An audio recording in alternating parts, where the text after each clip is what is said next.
ladies and gentlemen. Welcome to the fourth episode of Dave and Fraser Warrior Network Sports Talk Show. I am Davis Gregory. Of course, I have Aaron Fraser here with me today. And today we've got a very special episode. We've got a little bit of an NBA discussion going on.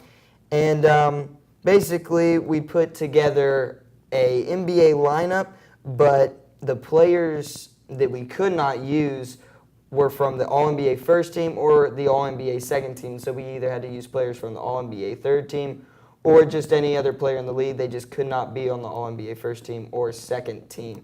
So I'll jump right into it with my starting point guard for my lineup. I have John Wall of the Washington Wizards. Wall, who's a four-time All-Star, has been averaging 21 points and 10 assists this season. He's been playing absolutely phenomenal for the Wizards. And I also got news that Markieff Morris was coming back into the lineup tonight for the Washington Wizards, which would definitely help John Wall get those assist numbers up. But John Wall, absolutely amazing point guard last year, and he's picking up where he left off last season in the postseason. And he's been playing fantastic through the first couple of games of the season, and I can't wait to see what else he's got. So, Aaron, who you got at the point guard position?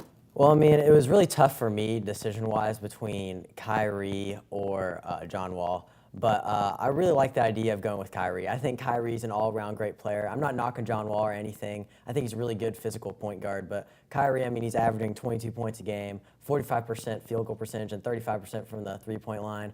He's got a good young team around him. I just feel like this is the place that he needs to be. And I feel, with Gordon Hayward going down, he's got a lot of big shoes to fill, and this is his franchise team now. Mm-hmm. And the Celtics are starting off strong. They're 5-2.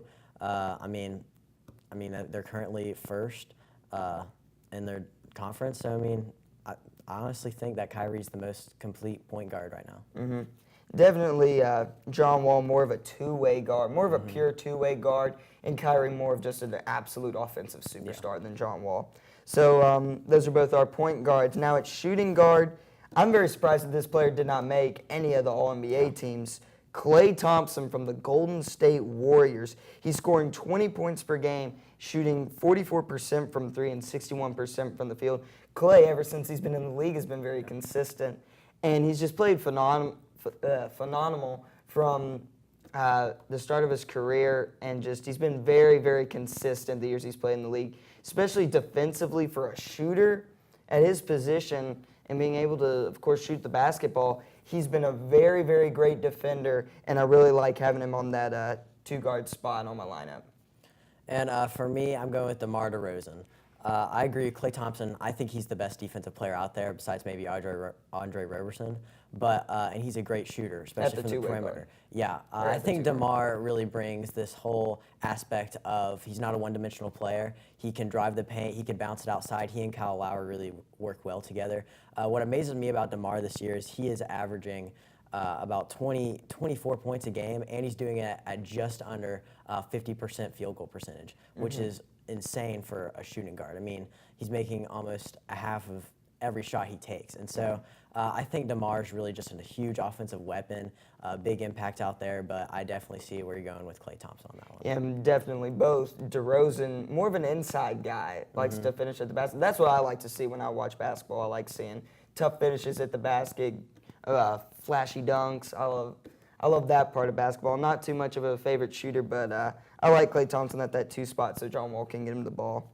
Now moving over to the small forward position, and this was a tough one for me. I don't know about it for you, but I had to decide between either the young star rising up, Andrew Wiggins of the Minnesota Timberwolves, or Paul George, the veteran who is playing now with the Oklahoma City Thunder.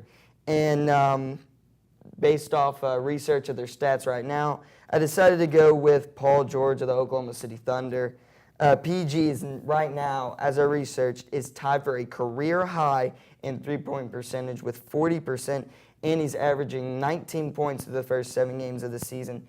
And PG, he finally has something that he hasn't had before in his career, and that's other players who, when asked to, can average 20 points a game. With defending MVP Russell Westbrook, Carmelo Anthony, future Hall of Famer, Paul George has set himself up with that move in the offseason to really make himself a contender in that Wild Western Conference. I really do like the Oklahoma City Thunder, and I'm really interested to see how they do later part of the season.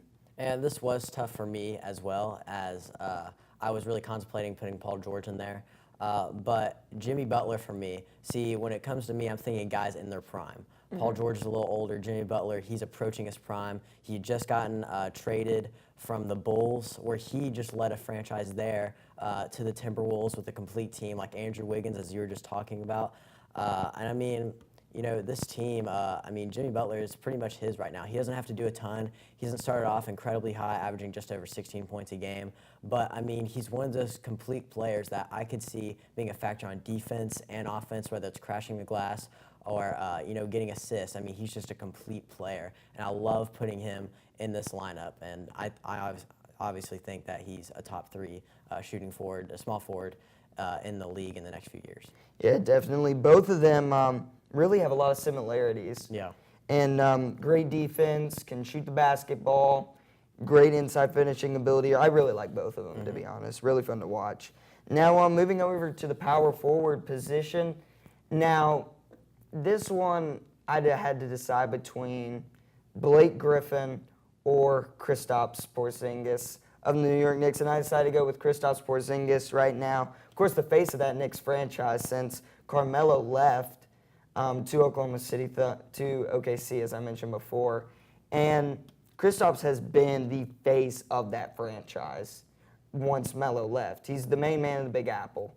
And he's really proven it as he's had, let's see here, he's averaging 29 points per game, which ranks him 3rd overall in the NBA in points scored per game. And he's also averaging a career high in three-point percentage with 36% from beyond the arc. Kristaps is definitely a player that hasn't really reached his prime yet, but the Knicks, with Carmelo Anthony leaving, it's put Kristaps Porzingis in a position to where he can start developing for when he really does get to his prime. He can develop leadership skills and really just become a better overall player, as he's now like the #1 guy in New York. And I definitely agree. I think Kristaps Porzingis is definitely going to be a big factor in the next few years. I went with the vet and Paul Millsap just to go along with my lineup. You know, Jimmy Butler, he can either shoot from the perimeter or drive inside. I wanted a power forward. He's 6'8". He's not that big, but he can shoot from the perimeter. And the man's averaging a little over 14 points per game, which isn't, I mean, all-star-ish, but he's just been, you know, in the free agency last year, got a huge deal with the Nuggets. I think him and Jamal Murray definitely going to figure something out there. And I think he's just one of those guys that you can depend on him. He's averaging just over 8 rebounds a game. I mean, he's the all-around stat sheet stuffer. And so I just think he's a great all-around player, and I can't wait to see what he does with the Nuggets. Yeah, definitely. His time in Atlanta, you know, he played very, very well in Atlanta, but Atlanta could never really get that big superstar that they could just put full confidence in. And I think Paul Millsap is in a place right now with Nikola Jokic, a lot of young talent on the Nuggets. I think the Nuggets can be a really good team here in the next couple of years. And now moving over to the center position for my lineup, I decided to go with DeMarcus Cousins, the 3-time All-Star from the New Orleans Pelicans. He's averaging 29 points per game, which ranks him 2nd in the league for points per game. First in the league is, of course, Giannis Antetokounmpo. But DeMarcus Cousins is 2nd, averaging that 29, as I said before. And he's also 4th in the league with rebounds per game with 14. Absolutely incredible from DeMarcus Cousins. And in his return to Sacramento, probably the best game we've seen, I think, all year, or the most impressive one stats-wise. DeMarcus coming back to Sacramento after that whole trade thing went down at the All-Star weekend, and he was traded to the Pelicans. Now, DeMarcus went in there, and he scored 41 points and grabbed 21 rebounds. Like, that might go down as one of the best performances of the year. And we're only, 8 games in, 7 games in? DeMarcus is really becoming a great player, and he's in his last year of his contract, of course, so he could either re-sign with New Orleans or go somewhere else. So if him and Anthony Davis can both stay healthy, definitely watch out for the Pelicans in the Western Conference. Yeah, and I'd agree. This is tough between DeMarcus Cousins or Karl Anthony Towns, in my opinion. And I'm going with the younger guy. Karl Anthony Towns, that's been my lineup so far, been the younger guys, except Paul Millsap. But Karl Anthony, he's averaging just over 12 boards a game, 24 points, and a 58% field goal percentage, which is insane. And he's just one of those guys that he's so athletic. I feel he could play most positions from like power forward, center, even small forward to some degree. And he crashes the glass really well. He's a really smart young player, which is what you have to look out for. And I definitely think him with the Timberwolves lineup this year, they're just going to be hard to stop him. And the Timberwolves, I think once they get on during the season, they'll get used to that depth of having Jamal Crawford coming off that bench. They also have Jeff Teague at that point guard position.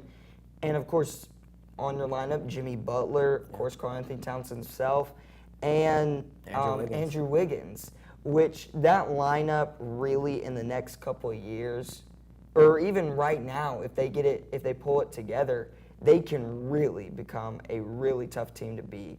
And before we go, I'd like to say that if you go onto the Dave and Frazier official Twitter account, right now there is a live Twitter poll that you can go vote on where we're going to have it set up to where you, the viewer, can vote on whose team you think would win, my team or Aaron's team, based off of watching us talk about it on today's show. Also, don't forget to follow the Warrior Network also for live stream updates and other news regarding the Warrior Network. But that will be all the time we have for today. Thank you for watching the Dave and Frey Show.